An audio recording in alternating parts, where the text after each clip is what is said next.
बिस्मिल्लाहिर्रहमानिर्रहीम। अस्सलाम वालेकुम। उम्मीद है आप ठीक होंगे, खैरियत से होंगे। तैयब बलोच आपकी खिदमत में फिर से हाजिर है। अजी इस वक्त कौमी मंजरनामे पे जिस तरीके से पाकिस्तान पीपल्स पार्टी के चेयरमैन बिलावल भुट्टो जरदारी वफाकी ऐनी अदालत के क़याम के लिए मुतहर्रिक हैं, शायद ही कोई और हो। इसकी हमें मिसाल नहीं मिलती। वो न सिर्फ मुतहर्रिक हैं बल्कि अमली तौर के ऊपर इत्तफाक राय पैदा करने की कोशिश कर रहे हैं। तमाम स्टेक होल्डर को उन्होंने ऑन बोर्ड लिया हुआ है। एक तरफ तो उन्होंने एक कमेटी बना दी जो पार्लिमानी पार्टियों के साथ मुज़ाकरात कर रही है, डायलॉग कर रही है, उनके रहनुमाओं से मुलाकातें हो रही हैं। खुद बिलावल भुट्टो जरदारी भी जो है वो वक्तन फ़वक्तन जो है वो रहनुमाओं से जो है वो मुलाकातें कर रहे हैं और उनको कायल कर रहे हैं कि वफाकी ऐनी अदालत का क़याम क्यों ज़रूरी है। सिर्फ ये नहीं है बल्कि मुख्तलिफ टीवी चैनलों पे, टॉक शोज़ पे बैठ के वो पब्लिक एट लार्ज यानी अवाम को भी जो है ऑन बोर्ड लेने की कोशिश में है, ताकि अवाम को भी बतलाया जाए कि समझाया जाए कि वफाकी ऐनी अदालत का क़याम जो है वो क्यों इस वक्त ज़रूरी है, क्यों ये नीड ऑफ टाइम है। सिर्फ ये नहीं बल्कि जो है वो ये बार बार ये भी कह चुके हैं कि ये सिर्फ अब का मामला नहीं है बल्कि 2006 से एक पेंडिंग मैटर है जिसको अब अमली जामा पहनाना है। आज उन्होंने जो है वो एक सबको विरता हैरत में डाल दिया जब एक रिसर्च सामने लेके आ गए और उन्होंने तारीखी हकायक जो है वो सामने रखे। और बिलावल भुट्टो जरदारी ने जो है वो ये एक बात जो तारीखी बात थी लेकिन किसी का वहाँ पे दिमाग नहीं था, किसी का माइंड नहीं था, किसी का सोच नहीं था, वो भी उन्होंने पब्लिक के सामने ला खड़ी की। और वो ये है कि कैद आज़म मोहम्मद अली जिन्ना का दरीना ये ख्वाब था। कैद वफाकी ऐनी अदालत अगरचे जो है हम ये समझते हैं कि बीबी शहीद ने जो है वफाकी ऐनी अदालत COD में शामिल किया था, ये उनका विजन था, लेकिन हकीकत तो ये है कि बकौल बिलावल भुट्टो जरदारी के बानी पाकिस्तान कैद आज़म मोहम्मद अली जिन्ना भी जो है वो वफाकी ऐनी अदालत का क़याम चाहते थे। और ये सिर्फ हवा में बात नहीं है बल्कि वो तारीख के हक़ाइक़ को सामने लेके आए हैं, वो डॉक्यूमेंट सामने लेके आए हैं। और साफ ज़ाहिर है कि बानी पाकिस्तान का ये ख्वाब अब पूरा करना जो है वो बिलावल भुट्टो जरदारी की जिम्मेदारी है, आपकी जिम्मेदारी है, मेरी जिम्मेदारी है। वफाकी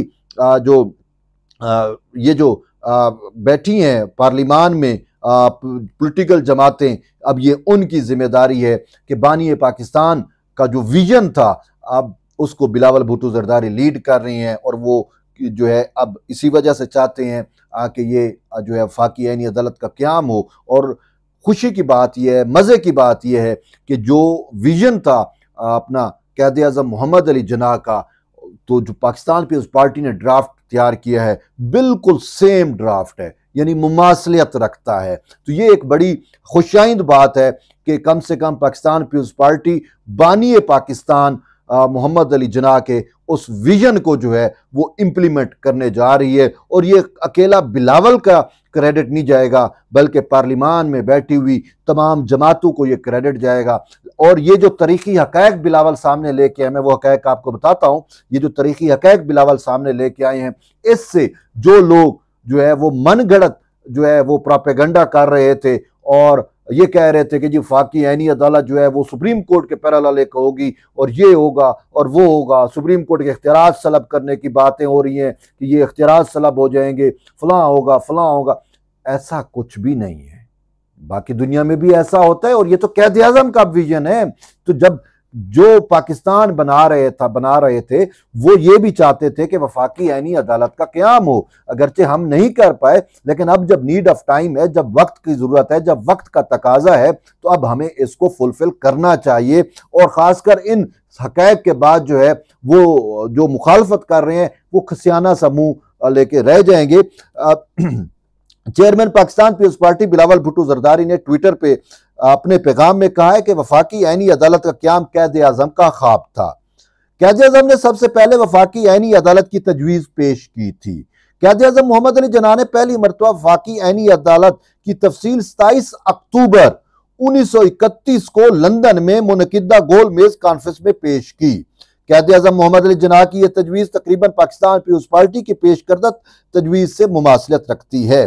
उन्होंने कहा कि कैद आज़म ने शहरियों के बुनियादी हकूक के निफाज के लिए वफाकी ऐनी अदालत, हाई कोर्ट्स के फैसलों के खिलाफ अपील के लिए सुप्रीम कोर्ट और एक फौजदारी अपील की अदालत की तजावीज़ दी थी। क़ायद आज़म ने कहा था कि कोई भी सवाल जो वफाकी आइन से मुतल्लिक हो या आइन से पैदा हो उसे वफाकी अदालत में जाना चाहिए। उन्होंने एक ही अदालत को वफाकी कवानीन पर वसी दर अख्तियार देने की भी मुखालफत की। ये जैसे आजकल सुप्रीम कोर्ट को दिया हुआ है, क़ायद आज़म ने इसकी मुखालफत की थी। क़ायद आज़म ने कहा कि मैं ये मौक़िफ़ रखता हूँ कि किसी भी शहरी को अगर उसके हक पर हमला किया जाए या उसे चैलेंज किया जाए, ज़ाहिर है कि यह आइन से मुतल्लिक होना चाहिए। क़ायद आज़म ने कहा कि शहरी के हकूक पर हमले का मामला बराह रास्त वफाकी आईनी अदालत में जाएगा या जाना चाहिए। क़ायद आज़म ने कहा कि इस तरह की हदबंदी के साथ वफाकी अदालत इतनी ज्यादा मसरूफ नहीं होगी, इसलिए मुकदमात को जल्द निपटाया जा सकेगा। चेयरमैन बिलावल भुट्टो जरदारी ने कहा कि क़ायद आज़म के मुताबिक इस अदालती निज़ाम का एक और फायदा यह होगा कि अलग वफाकी अदालत की तकर्री के दौरान ऐसे अफराद का इंतखाब करें जो आईनी मामलात में खास महारत रखते हों, तो आप ऐसा निज़ाम कायम करेंगे जो सबसे ज्यादा काबिल तरजीह होगा। गोलमेज कॉन्फ्रेंस में क़ायद आज़म ने कहा था कि हम जानते हैं कि यह महरीन का दौर है और ये हिंदुस्तान में भी हम इस सतह पर नहीं पहुंचे। क़ायद आज़म सुबह के वक्त आप हिंदू कानून को एक पेचीदा सवाल पर दलाल दे रहे होते हैं। ये क़ायद आज़म कह रहे हैं कि हिंदू कवानीन से मुतल्लिक एक पेचीदा सवाल पर सुबह को आप दलाल दे रहे होते हैं और दोपहर में आप रोशनी और हवा और आसानी के मामलात पर बहस कर रहे होते हैं। क़ायद आज़म की गोलमेज कॉन्फ्रेंस में आईनी अदालत के हक में दलाल दिए थे, वो जो लंदन में गोलमेज कॉन्फ्रेंस हुई थी। अगले दिन आप एक तिजारती मुकदमे को देख रहे होते हैं और तीसरे दिन आप शायद एक तलाक के मुकदमे से जो है वो निमट रहे होते हैं और चौथे दिन एक एडमिरल्टी मुकदमे की समाअत कर रहे होते हैं।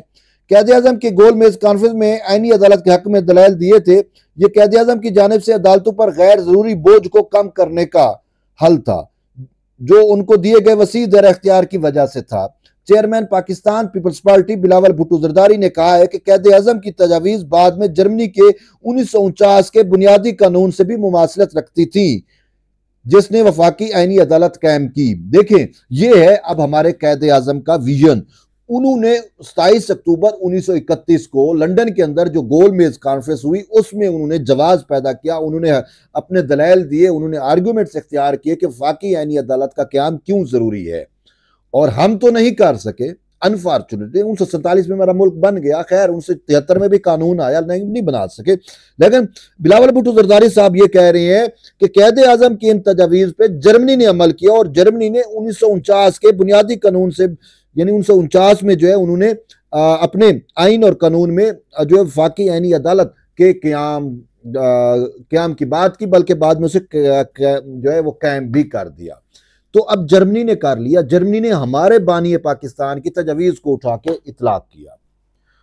अफसोस है हम इतना अरसा गुजरने के बावजूद अभी तक नहीं कर रहे, और अगर करने की जो कोशिश करता है उसकी मुखालफत करते हैं, प्रोपेगेंडा करते हैं।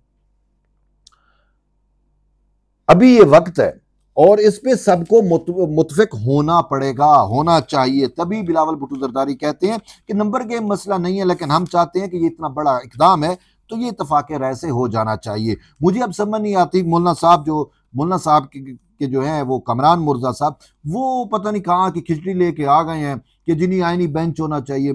कमरान मुर्जा मुझे लगता है कि मौलाना साहब को भी खराब कर रहा है, सीधी सी बात है। तो बहरहाल अभी ये चीजें डिबेट चल रही हैं, देखते हैं। हम तो कहते हैं कमरान मुर्जा भी आईनी अदालत पे आ जाए और JUI भी आ जाए, और यूं आईनी अदालत जो है, जो क़ायद आज़म का ख्वाब था, जो भी बेनज़ीर भुट्टो शहीद का जो विजन था, जिसको अब लीड कर रहे हैं बिलावल भुट्टो जरदारी, तो अब इसको जो है अमली जामा पहनाना चाहिए और हर सूरत होना चाहिए। ये वक्त की जरूरत है जी।